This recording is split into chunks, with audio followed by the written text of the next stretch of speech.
एक मर्तबा जन्नतियों की शान बयान फरमाई। फरमाया लोगों, जो बंदा नमाज पढ़ने वाला होगा उसे बाबू सलात पुकारेगा। जन्नत का दरवाजा बाबू सलात पुकारेगा कि इधर से जन्नत में दाखिल हो जा। जो जिहाद करने वाला उसे बाबुल जिहाद पुकारेगा। जिहाद वाला जन्नत का दरवाजा पुकारेगा, इधर से जन्नत में दाखिल हो जा। जिसने रोजे रखे होंगे उसे बाबू रयान पुकारेगा। जिसने तौबा कर ली उसे बाबू तौबा पुकारेगा। जन्नत के दरवाजे किसी किसी अमल की वजह से, किसी ना किसी अमल के मुताबिक जन्नतियों को जन्नत के दरवाजे बुला रहे होंगे। अबू बकर ने अर्ज की, या रसूल अल्लाह, क्या कोई ऐसा भी होगा जिसे जन्नत के सारे दरवाजे बुला रहे हो? अब नबी का फरमान सुनो। मेरे आका ने फरमाया, अबू बकर, तू ही वो खुश नसीब है, तुझे एक नहीं बल्कि जब तू आएगा तुझे जन्नत के सारे दरवाजे बुला रहे होंगे। तुझे जन्नत के सारे दरवाजे बुला रहे होंगे। कौन? अबू बकर, मेरे नबी का यारे गार भी है, यारे मजार भी है। नबी का यार कैसा, सुनते जाओ। हजरत अब्दुल्ला इब्ने उमर हजरत उमर के बेटे हैं। आप एक मर्तबा जा रहे थे, रस्ते में एक बूढ़ा बंदा, सफेद दाढ़ी वाला बाबा, बुजुर्ग बंदा आ गया। वो कहने लगा, ए लड़के, ए नौजवान, हजरत उमर के बेटे अब्दुल्ला इब्ने उमर को कहने लगा, ए नौजवान, क्या तू उमर का बेटा है? हजरत अब्दुल्ला इब्ने उमर ने फरमाया, हाँ। हजरत उमर फारूक मेरे वाले गिरामी थे, मैं उनका बेटा हूं। वो बुजुर्ग कहने लगे, बाबा कहने लगा, फिर सुन ले, याद रखना, तेरा बाप उमर मेरा यार था। क्या कहा? तेरा बाप उमर मेरा यार था, संगी था, दोस्त था। हैं जी, मेरा दोस्त था। ये बात सुनने की देर थी। हजरत अब्दुल्ला इब्ने उमर, उमर के बेटे, जेब में हाथ डाला ना तो जेड़े पैसे आए जनाब उस बंदे ने दे देते। उस बुजुर्ग बंदे के हाथ में जितने पैसे आए।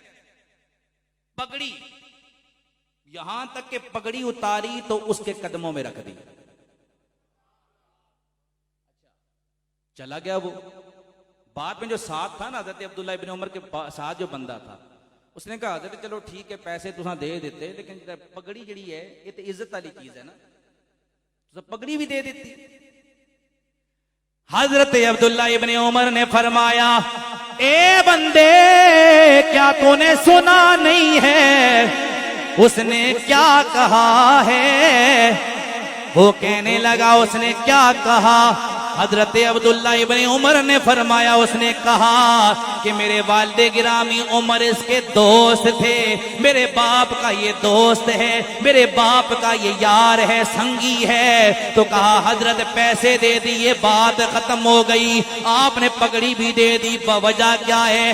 हजरत अब्दुल्ला इब्ने उमर ने फरमाया, तुझे मालूम नहीं है, मेरे आका का फरमान मुझे याद आ गया।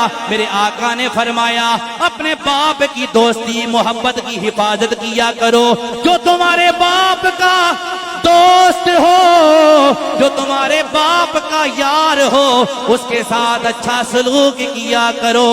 वजह यह है, अगर तुमने अपने बाप के साथ अच्छा सलूक किया अल्लाह तुम्हें अजर देगा, और अगर तुमने अपने बाप के यार के साथ बुरा सलूक किया अल्लाह तुम्हारे ईमान के नूर को बुझा देगा। अल्लाह तुम्हारे ईमान के नूर को बुझा देगा। तवज्जो तवज्जो, बड़ा जुमला आने लगा है शान सिद्दीक़ अकबर में। अल्लाह तुम्हारे नूर को बुझा देगा, ईमान के नूर को बुझा देगा। अगर तुमने अपने बाप के यार के साथ उसने सलूक ना किया अल्लाह तुम्हारे ईमान के नूर को बुझा देगा। सुनियो सुनियो जरा सुनना, अगर बाप का यार हो बड़ी बड़ी करने लगा, तवज्जो।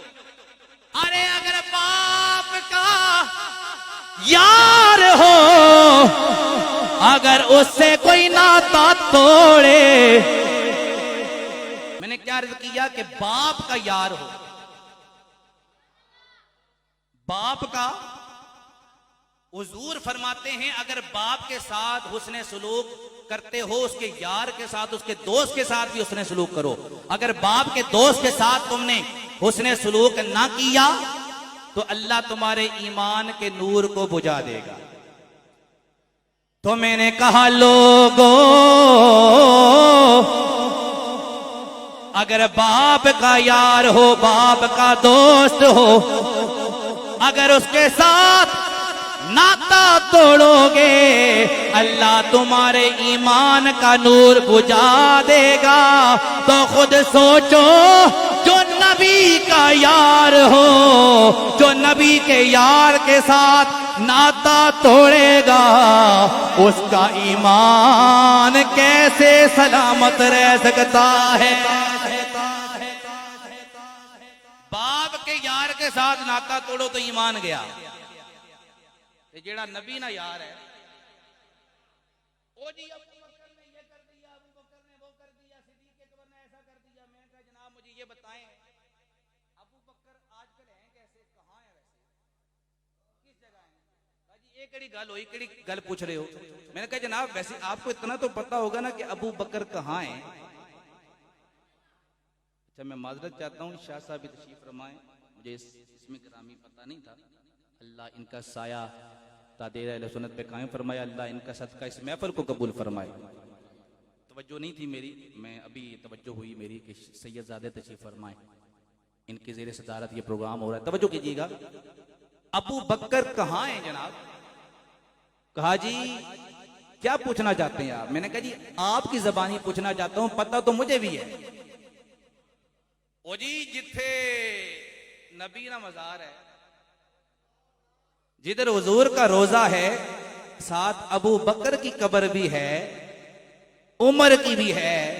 तो मैंने कहा जनाब अबू बकर और उमर पे एतराज करने से पहले ये सोच लो, अबू बकर और उमर अगर नबी को प्यारे ना होते, नबी उन्हें अपने साथ ना सुला रहे होते, नबी का अबू बकर उमर नबी के साथ सो रहे हैं, पता लगा अबू बकर उमर नबी को इतने प्यारे हैं कि विसाल के बाद भी इन्हें अपने से दूर नहीं किया, कयामत तक अबू बकर उमर नबी के साथ आराम फरमाते रहेंगे,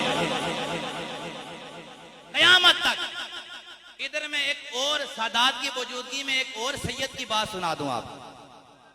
गोलरे का सैयद बोला, सैयद नसीरुद्दीन नसीर, आपने इसीलिए फरमाया था नाम आने से अबू बकर उमर का लब पर, नाम आने से अबू बकर उमर का लब पर, तू बिगड़ता है ओ कालिया,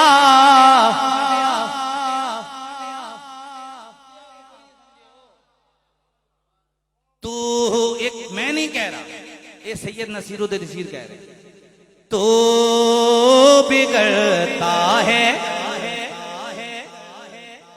तू बिगड़ता है, तू बिगड़ता है। सुभान अल्लाह की आवाज़।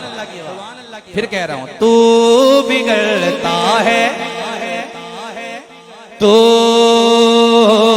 बिगड़ता है, नाम आने से अबू बकर उमर का लब पर, तू बिगड़ता है। इस जुमले पे कौन हाथ उठाएगा कौन नहीं, जुमला मुकम्मल होगा पता चल जाएगा। ये कैमरा देखे ना देखे, वो कैमरा हर वक्त हमें देख रहा है। आवाज आएगी सारों की जुमले पे, तू बिगड़ता है, तू बिगड़ता है, अरे ए मुनकर तू बिगड़ता है, वो पहलू में सुलाए हुए हैं। फिर कहने लगा मजा आ गया, इससे भी बुलंद आवाज से सुभान अल्लाह, ईमान ताजा हो जाए। मुझे भी ये सुकून हो, सुरूर आए कि आप माशाल्लाह प्यार से मोहब्बत से सुन रहे हैं। नाम आने से अबू बकरो उमर का लबे पर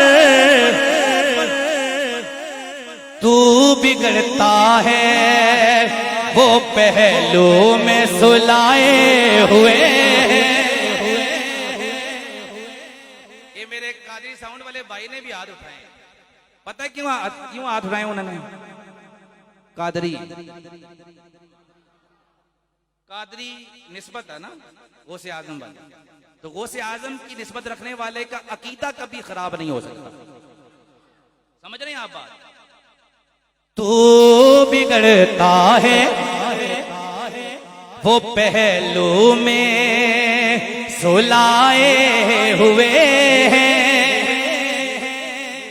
तू बिगड़ता है, वो पहलू में सुलाए हुए हैं। और आप फरमाते हैं नहीं भूली है दुनिया को अदा सीधी के अकबर की।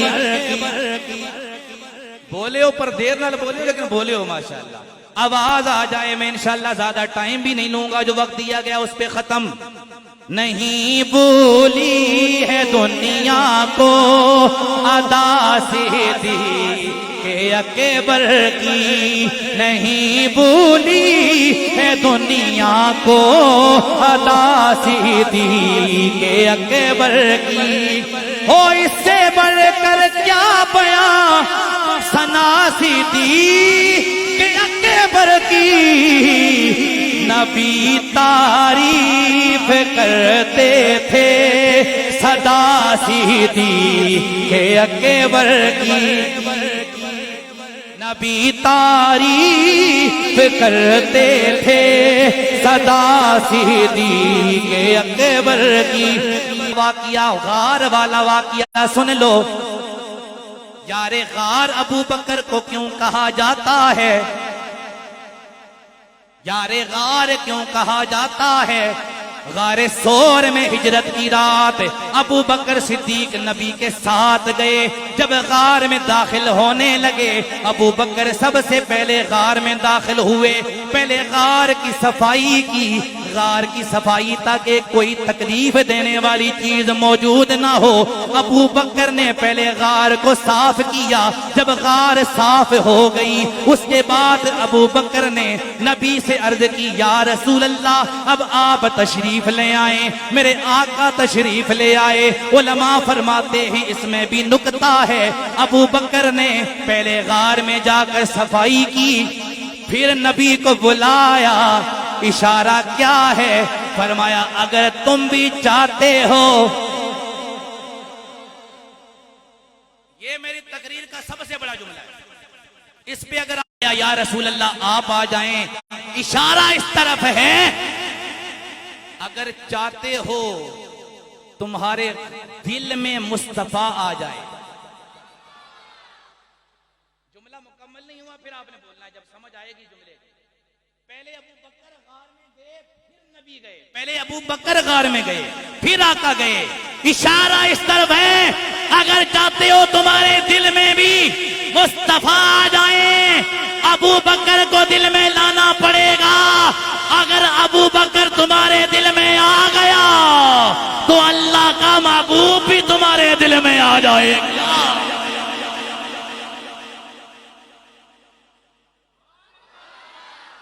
और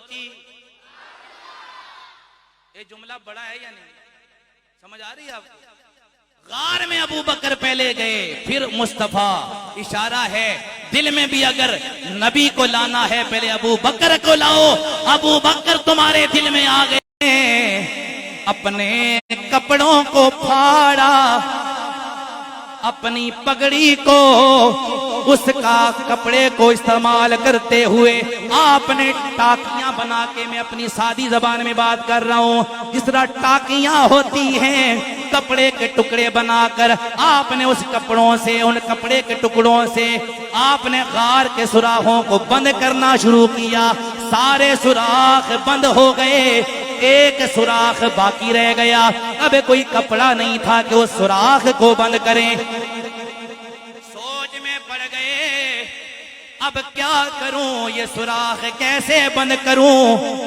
अबू बकर उस गार के सुराख पे अपनी एड़ी रख के बैठ गए ताकि कोई चीज अंदर दाखिल ना हो। इसी दौरान मेरे आका ने अपना सर अनवर अबू बकर की गोद में रखा, आराम फरमाने लगे। मेरे आका की आंखें बंद हैं, मुस्तफा अबू बकर की गोद में आराम फरमा रहे। उलमा ने बड़ा जुमला लिखा, फरमाया लोगो तुम कुरान जब पढ़ते हो, कुरान को रखने के लिए रेल की जरूरत होती है। अभी मस्जिद के अंदर भी कुरान को रखने के लिए रेलें मौजूद होंगी, कुरान को रखने के लिए रेल की जरूरत होती है। जिस तरह कुरान में रेल पढ़ो, रेल पे कुरान रखो, तो तुम देखते हो कि कुरान पे रेल पे कुरान पड़ा हुआ है। फरमाया इसी तरह इसको तसव्वुर में लाओ, जिस तरह रेल में कुरान पड़ा होता है। अबू बकर नबी के साथ गार में तशरीफ ले गए। गारे सोर में अबू बकर की गोद में मेरे आका आराम फरमा रहे थे। जब मेरे आका ने अपना सर अनवर अब अबू बकर की गोद में रखा, फरमाया यूं लगता था जैसे कुरान रेल में पड़ा हुआ है।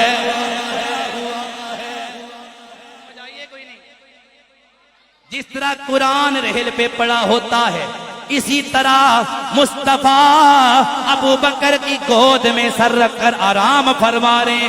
अबू बकर ने साथ एड़ी सुराख पे रखी हुई है ताकि कोई चीज अंदर दाखिल ना हो, लेकिन एक काला था। ये मैं कोई वैसे की बात नहीं कर रहा, हदीस की बात कर रहा हूं, रवायत की बात कर रहा हूं। काले रंग का खतरनाक सांप, जिसको आप शीशनाग कहते हैं, छजलियार भी कहने हो तो हैं, छजली आला, कोबरा, शीशनाग, पता नहीं कितने नाम है उस खतरनाक सांप के, जो सामने आ जाए तो बड़े बड़े लोगों की टांगें कांप जाती हैं जी, बल्कि कांपे टांग जाती हैं जी, बड़े बड़े लोगों को। तो वो सांप काले रंग वाला, वो खतरनाक शीशनाग सांप अंदर घुसने लगा। इधर तो यारे गार ने अपना पांव रखा हुआ है। अच्छा, उसने क्या किया, सांप ने सोचा मैं सांप हूं, एक डस मारूंगा ये भागने लग जाएगा। पांव रखा हुआ, एड़ी रखी हुई जनाब अबू बकर ने सुराख पे, ताकि कोई चीज दाखिल ना हो।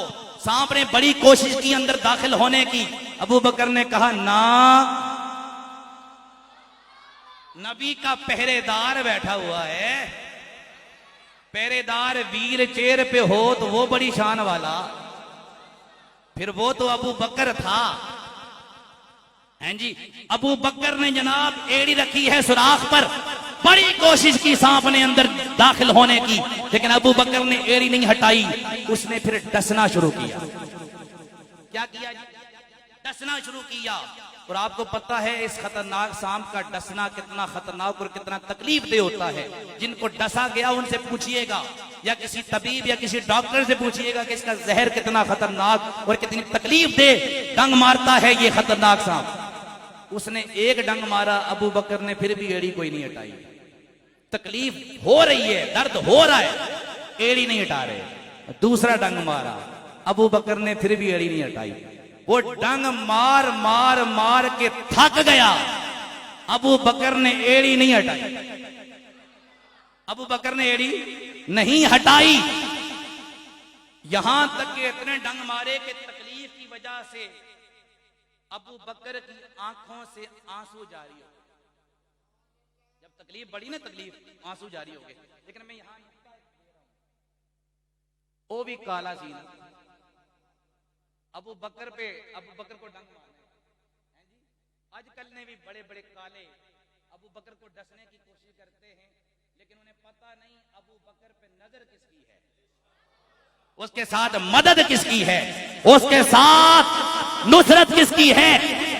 क्या हुआ जनाब, उसने डस दिया, वो डंग मार मार के थक के चला गया, लेकिन अबू बकर ने एड़ी नहीं हटाई।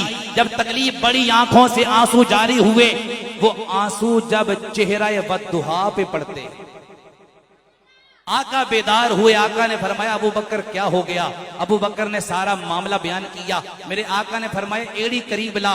एड़ी करीब लाई, आका ने अपने लुआबे दहन अबू बकर की एड़ी पे लगाया। अबू बकर फरमाते हैं यूं लगता था कि दर्द हुआ ही नहीं है जी, दर्द चला गया। अबू बकर ने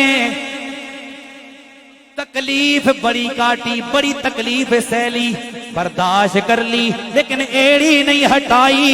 गोया अबू बकर कह रहे हो ए साहब, जितना डसना है मुझे डस ले, लेकिन मैं अपने महबूब को कोई तकलीफ नहीं आने दूंगा, मैं अपने महबूब की हिफाजत करूंगा। इसीलिए मौला अली ने फरमाया ए मेरे नबी के गुलामों, सहाबा से मुखातिब होकर अपनी दौरे खिलाफत में मौला अली ने फरमाया ए मेरे नबी के सहाबा मुझे बताओ, ए मेरे नबी के गुलामों बताओ, ए मेरे मुसलमान भाइयों मुझे बताओ, सबसे ज्यादा दलेर कौन है। सारे कहने लगे अली, आपसे बड़ा दलेर कौन हो सकता है। अली ने फरमाया ना ना। अली ने क्या फरमाया, ना ना, ये तुम्हारा जवाब गलत है। अली आपकी तो शोहरत, दलेरी की शोहरत, दलेरी के डंके बज रहे हैं, आप फरमा रहे हैं जवाब गलत है। मौला अली का जवाब सुनो, झूम जाओगे। मौला अली ने फरमाया ए लोगों सुन लो, मेरी नजर में सबसे बड़ा दलेर और बहादुर नबी का यारे गार सिद्दीक अकबर है।